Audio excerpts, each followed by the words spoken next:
Okay, so what we're going to do here is I'm just going to do a bit of audio to include with this video clip I'm working on.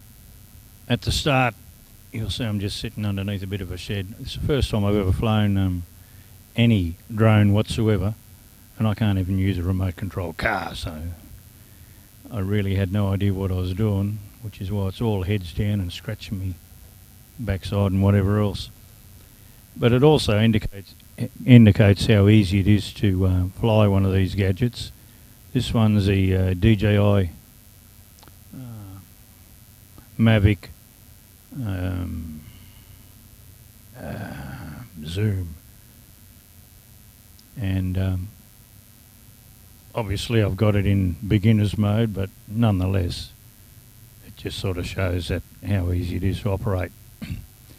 So what I did was I took off and I just did about, basically whilst I was in the air, I just did a 360, and I'm now just going through and seeing what I can do with the various controls. You know, zoom in, elevate the camera, or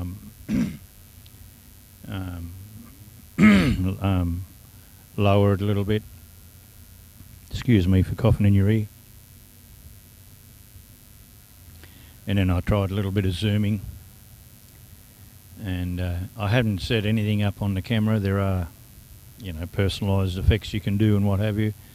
I didn't do any of that. I just basically took it up in the air and just I didn't have a spotter. It's ideal when you're first learning to have a spotter. Well, I'm on my own, so I can't do that.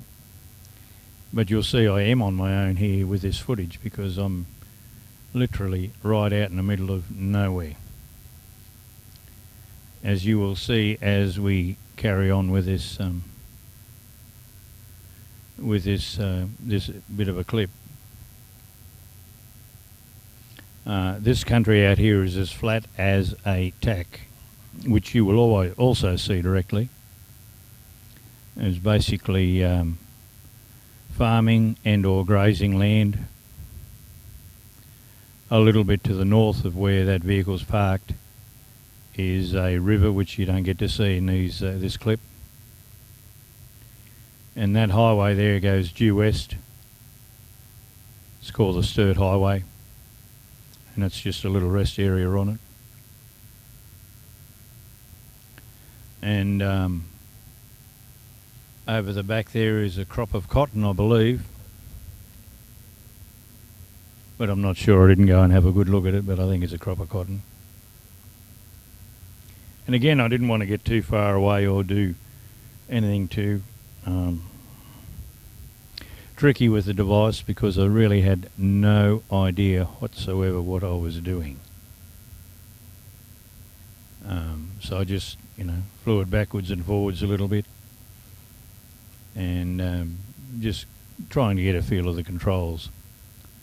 I have to say that I didn't think that the menu was all that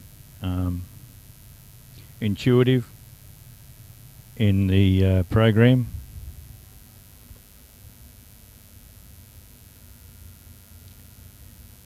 But I guess I'll work it out in due course.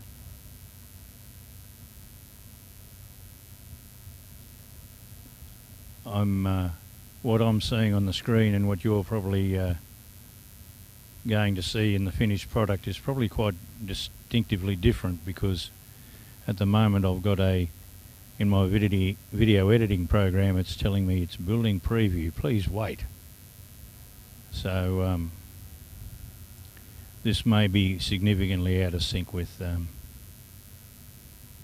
what you're going to end up seeing. Like the audio may not be out of kilter with what's here. But anyway, the idea, or what I was trying to show, was that it really was out in the middle of nowhere, so that you know, you wouldn't have any you'd realise that there was no danger to anybody with what I was doing on the very, very first flight that I'd ever done with a drone. In fact, before I bought this drone yesterday, I'd never even seen one in person. So it's right out of my expertise. Anyway, basically that's all I was doing. So I'll probably stop doing a commentary here altogether. One thing I did find, I've been using a iPhone something or other, 7 or 8, and I found that the damn thing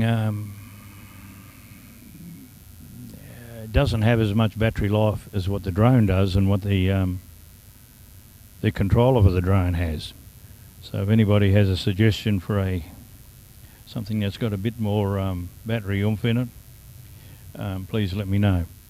Alright, well I'll stop doing a commentary now, and then we'll combine the audio and with the commentary and see what happens after that. Thank you for listening and watching. And it's probably boring, as you know, watching bats do what bats do, but anyway, it's better than nothing. Thank you very much.